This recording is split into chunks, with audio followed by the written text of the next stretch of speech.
Otto, Sim. Na paradoxologia, eu gostaria que você falasse sobre essa relação com o autismo, depois com o monocultural também, e ainda na sindromologia com a síndrome de Asperger.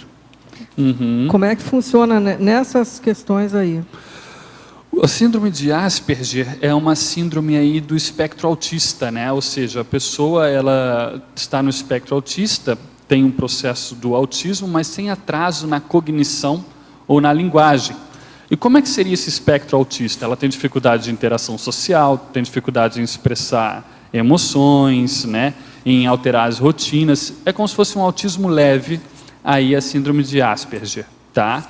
E aí você tem o autismo que eu coloquei lá em cima na paradoxologia. Eu estou juntando esses dois para poder responder aí a sua pergunta. Tá? Então o que acontece? Tanto esse quanto o outro, e também na sindromologia tem a síndrome do savant idiot ali também. Esses estão todos ligados. Nós temos alguns casos nesse livro aqui que ele traz poliglotas, hiperpoliglotas, que têm uma grande habilidade na língua, mas não têm interação. Não tem interação com as pessoas, ou enfim, não tem interação cultural, social, interconsciencial. Aí você me pergunta, mas Otto, como que ele vai saber língua e não vai ter interação? Por isso que entra o paradoxo do hiperpoliglota autista. Porque a língua, ela se presta para esse aprendizado obsessivo, assim como, por exemplo, a música, ou alguma arte, ou as habilidades numéricas de cálculo. Porque a língua, ela tem um aspecto estrutural. Se você pega a gramática, existe uma sistematização na língua. A formação de palavras, os afixos, né, que entra um processo dos prefixos, dos sufixos. Então, você pode ter alguns autistas, algumas personalidades que são realmente viciadas no processo do aprendizado do idioma a partir dessa perspectiva, da estrutura da língua.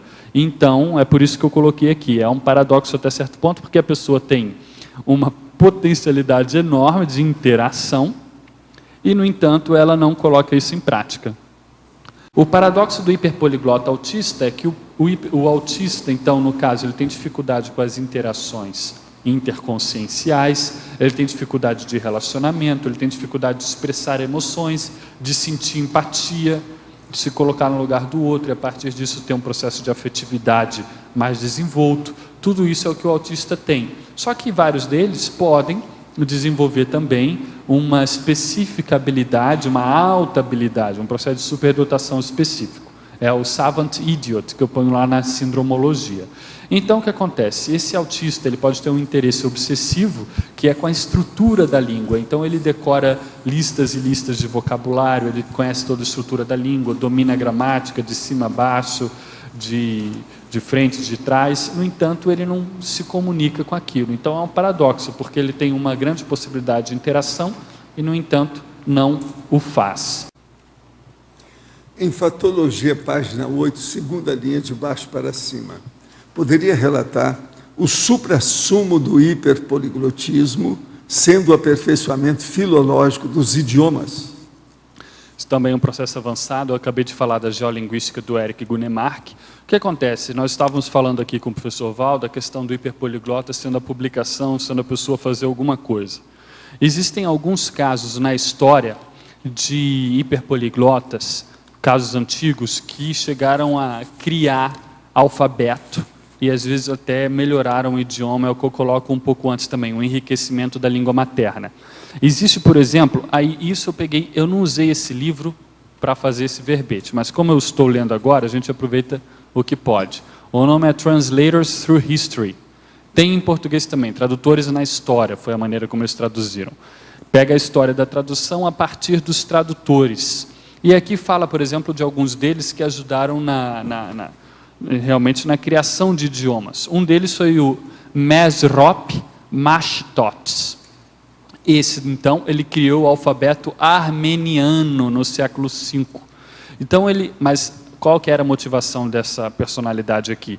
Era fazer o processo espalhar o gospel, como eles falavam, o Godspell, né, que eram os evangelhos. Então, era cristianizar os povos ali daquela região do Oriente Médio, e como aqueles povos não tinham um alfabeto e não entendiam nem hebraico, nem latim, nem grego, que eram as únicas línguas em que eles faziam um processo religioso, vários desses se viram na incumbência de criar um alfabeto, e aí, a partir daquele alfabeto, fazer toda a tradução da Bíblia para aquele idioma. Então, claro, há uma motivação religiosa que nos faz até pensar se tudo isso foi positivo ou não. Por outro lado, pegando nessa questão aqui da Armênia, por exemplo, essa personalidade, o Mesrop Mastots, o dia de nascimento dele entrou na história como o Dia dos Tradutores, é um feriado nacional, e ele é altamente, enfim, cultuado no país dele como o processo do alfabeto. Todas as crianças nas escolas têm o processo do alfabeto, a placa com o alfabeto,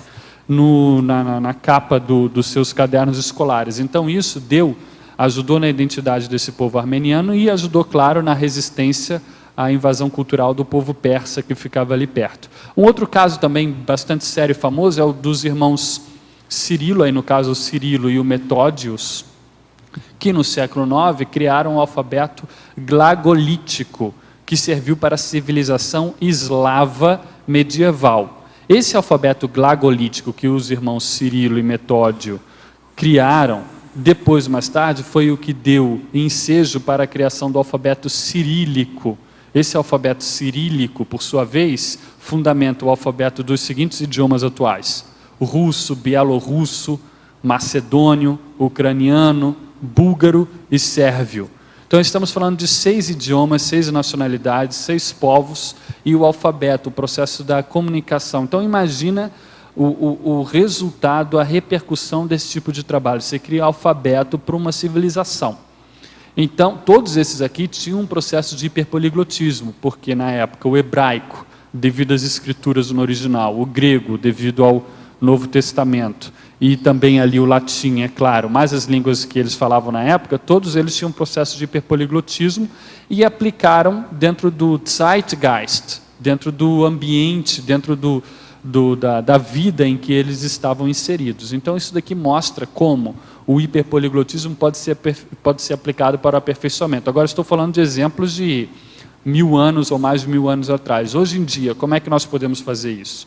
Então fica a questão para todos nós. Eu também estou procurando uma resposta mais clara. O que eu vejo hoje aqui, com o nosso esforço aqui, dentro do CINEL, do processo da neologia, da neologística, do processo da enciclopédia, nós todos estamos, de uma maneira ou de outra, e o que eu vejo nos trabalhos do professor Valdo, estamos levando o português aos seus limites, usando todos os recursos que a língua oferece e criando outros mais para poder esticar a corda ao máximo, a fim de realçar o conteúdo do processo do paradigma consciencial. Então, agora, para nós fazermos isso com o idioma português, por exemplo, há de se conhecer, no mínimo, alguns outros idiomas, para nós podermos ter um domínio maior dentro do nosso próprio processo de língua materna.